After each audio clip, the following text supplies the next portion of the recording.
নমস্কার বন্ধুরা, the nature and god YouTube চ্যানেলে আপনাদের সকলকে স্বাগত। বন্ধুরা, যারা ছাদ বাগানে টবে পেয়ারা গাছ লাগাতে চান নতুন করে, অথবা যারা পেয়ারা গাছ প্রতিস্থাপন করতে চান, তাদের জন্য এই ভিডিওটি। বন্ধুরা, মূলত শীতকালে পেয়ারা গাছে কম ফুল আসে এবং এই সময় ডরমেন্সি পিরিয়ড থাকে, সেই জন্য অবশ্যই আমাদের শীতকালে পেয়ারা গাছটি কাটাছাঁটাই করে দিতে হবে।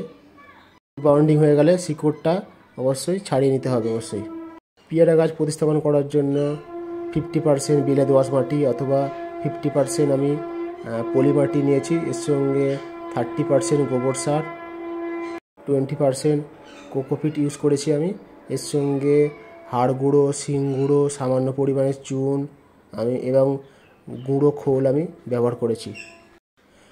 একটি 10 ইঞ্চি টবের জন্য 1 চামচ চুন, 2 চামচ হাড় গুঁড়ো এবং 2 চামচ শিং গুঁড়ো ব্যবহার করবেন এবং পরিমাণ মতো এপসাম সল্ট অবশ্যই ইউজ করবেন, যাতে এই যে শিকড় কাটাই ছাঁটাই করবেন তার জন্য যে এই ধকল সহ্য করতে, স্ট্রেস সহ্য করতে শিকড়গুলোকে, যে রুট ড্যামেজ থেকে যে আঘাতপ্রাপ্ত হলো গাছটি, তার থেকে অবশ্যই আপনাকে মুক্তি দেবে।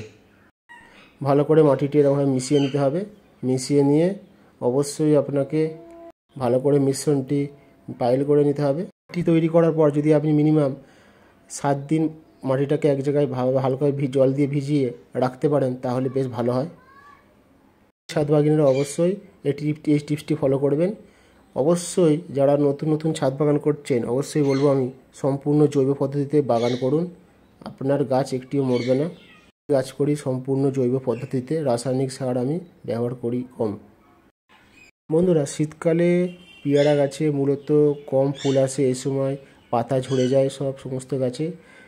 জানুয়ারি মাস হচ্ছে আদর্শ সময় পেয়ারা গাছ রিপোর্টিং করা এবং কাটাই ছাঁটাই করার জন্য, কারণ বসন্তকাল পড়লেই প্রচুর পরিমাণে কচি কচি ডগ আসবে এবং সেই ডগে প্রচুর পরিমাণে পেয়ারার কচি কচি ফুল চলে আসবে।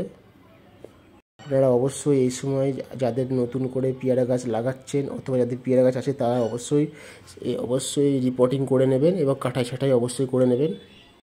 পেয়ারা গাছ বেশি জল পছন্দ করে না, আবার কম জলও সহ্য করতে পারে না, তাই মাটিটি মোটামুটি হালকাও নয়, ভারীও নয়, মাঝামাঝি মাটি তৈরি করতে হবে।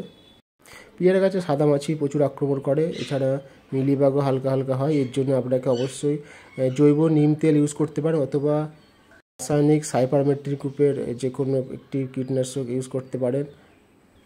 আমি সাজেস্ট করব, অবশ্যই আপনার যদি রাসায়নিক কীটনাশক ইউজ করতে চান, তো অবশ্যই আপনি প্রফেক্স সুপার ইউজ করতে পারেন। সাইপারমেট্রিক গ্রুপের একটি ভালো কীটনাশক, এটা সমস্ত গাছে ইউজ করা যায়। অবশ্যই যে সমস্ত গাছে ফুল এসে গেছে, এই সময় গাছ থেকে এই স্প্রে করা থেকে এড়িয়ে থাকতে হবে। অবশ্যই আমি সাজেস্ট করব আপনারা নিম তেল ইউজ করুন, অথবা কাকা ইউজ করতে পারেন, এটি সমস্ত গাছের জন্য ভালো। মাটিটি ভালো করে মিশ্রণ করে নিতে হবে। পেয়ারা গাছের বেশ কিছু ভালো জাত আছে, যেগুলি ছাদ বাগানের জন্য অবশ্যই লাগাতে পারেন, যেমন গোল্ডেন পেয়ারা অথবা রেড ডায়মন্ড পেয়ারা লাগাতে পারেন, অথবা বারুইপুর খাজা আমরা ইউজ করতে পারেন। সাজেস্ট করব আপনারা অবশ্যই একটি বারুইপুর খাজা এবং একটি রেড ডায়মন্ড পেয়ারা অবশ্যই ছাদ বাগানে লাগবেন, অথবা মাটিতেও লাগাতে পারেন। এই রেশিওতে আপনারা মাটি তৈরি করে, এই মাটি আপনারা লেবু গাছের ক্ষেত্রেও আপনারা ইউজ করতে পারেন, অথবা ডালিম গাছের ক্ষেত্রে ইউজ করতে পারেন। ছাদের নতুন বাগান করছেন, গাছ লাগাচ্ছেন, যারা প্রথম নার্সারি থেকে নতুন গাছ কিনে নিয়ে আসছেন, তাদের জন্য অবশ্যই একটি গুরুত্বপূর্ণ টিপস হচ্ছে, অবশ্যই গাছ কিনে নিয়ে আসার পর গাছ লাগাবার আগে 7 দিন গাছগুলোকে রেস্ট দিন। তারপরে সামান্য পরিমাণে চুন মিক্সিং করে এবং এর সাথে সামান্য 1 চামচ এপসাম সল্ট ইউজ করবেন। অবশ্যই মাথায় রাখবেন, এপসাম সল্ট একবার ইউজ করার পর মিনিমাম 1 মাস গাছটিকে কোনো রকমভাবে আর ইউজ করা যাবে না এপসাম সল্ট, অথবা এপসাম সল্ট ইউজ করার পর মিনিমাম 3 থেকে 4 দিন আর অন্য কোনো কীটনাশক অথবা ফাঙ্গিসাইড স্প্রে করা যাবে না। এপসাম সল্ট আপনারা 1 চামচ টেবিল চামচ ইউজ করতে পারেন একটি 10 ইঞ্চি টবের জন্য। এছাড়াও আপনারা এপসাম সল্টকে জলে গুলো ইউজ করতে পারেন, অথবা মাটিতে ডাইরেক্টলিও দিতে পারেন, দিয়ে জল দিতে পারেন। আমি অবশ্যই আপনাদের সাজেস্ট করব, যারা নতুন গাছ রিপোর্টিং করছেন, তাদের বলবো অবশ্যই যে টবের যে মাটিগুলি ইউজ হয়ে গেছে, এগুলিকে অবশ্যই ইউজ না করে আপনারা নতুন করে বাগানের নতুন মাটি ইউজ করুন, যেগুলি ইউজ করা হয়নি। তাতে বলবো, দেখবেন যেখানে প্রচুর সবুজ ঘাস হয়ে আছে, সেই ঘাসটা কিছুটা সরিয়ে দিয়ে সেইখান থেকে 1 ইঞ্চি লেয়ার মাটি সরিয়ে ওইখান থেকে মাটি সংগ্রহ করে গাছ লাগান, দেখবেন প্রচুর পরিমাণে ভালো আপনার রেজাল্ট পাবেন। মানে প্রচুর পরিমাণে সবুজ আগাছা আছে, সেখানে প্রচুর পরিমাণে ওই গাছে ওই মাটিতে অনুখাদ্য আছে এবং ওই মাটি আপনার গাছের জন্য যথেষ্ট পরিমাণে উপকারী হবে। শিকড়গুলি ভালো করে কেটে নিয়ে অবশ্যই গাছটিকে রিপোর্টিং করে নিচ্ছি। রিপোর্টিং করার পরে অবশ্যই আপনাকে ভালো করে সাইডগুলো দিয়ে ভালো করে ভরে দিতে হবে এবং ভরে দিয়ে ঠুকে ভালো করে, যাতে কোনো রকমভাবে হাওয়া প্রবেশ করতে না পারে, হাওয়া না থাকে। দেখবেন যাতে বাতাস কোনোভাবে এই টব দিয়ে না প্রবেশ করে থাকে। ভালো করে জল দিয়ে দেবেন এবং জল দেওয়ার পর অবশ্যই আপনারা লক্ষ্য করবেন যতক্ষণ না পর্যন্ত জল টবের নিচ দিয়ে বেরিয়ে যাচ্ছে ততক্ষণ জল দিয়ে সাইড দিয়ে ভালো করে খুঁচিয়ে দেবেন, যাতে মাটিগুলো ভালোভাবে সেট হয়ে যায় টবের ভিতরে।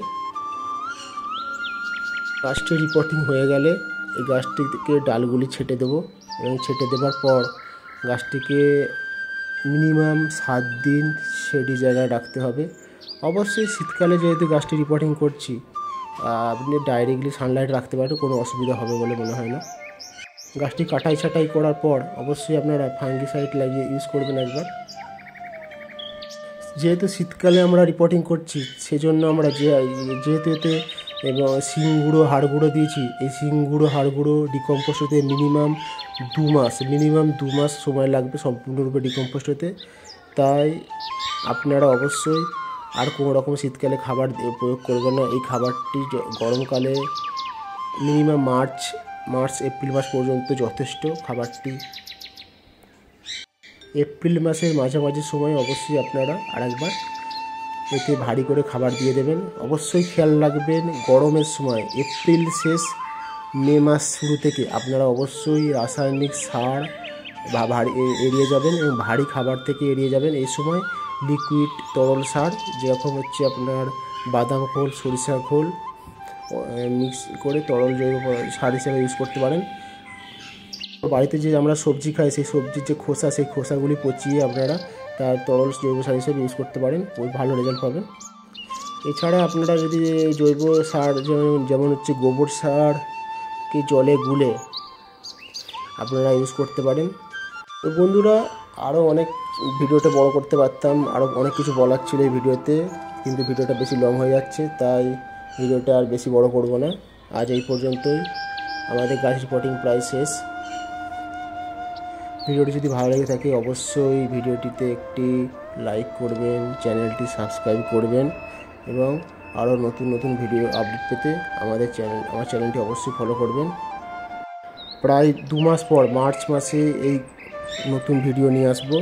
গাছটিতে কীরকম হারে ফুল এসছে এবং নতুন করে পাতা সেট হয়েছে। আজ এই পর্যন্ত, সবাই ভালো থাকবেন।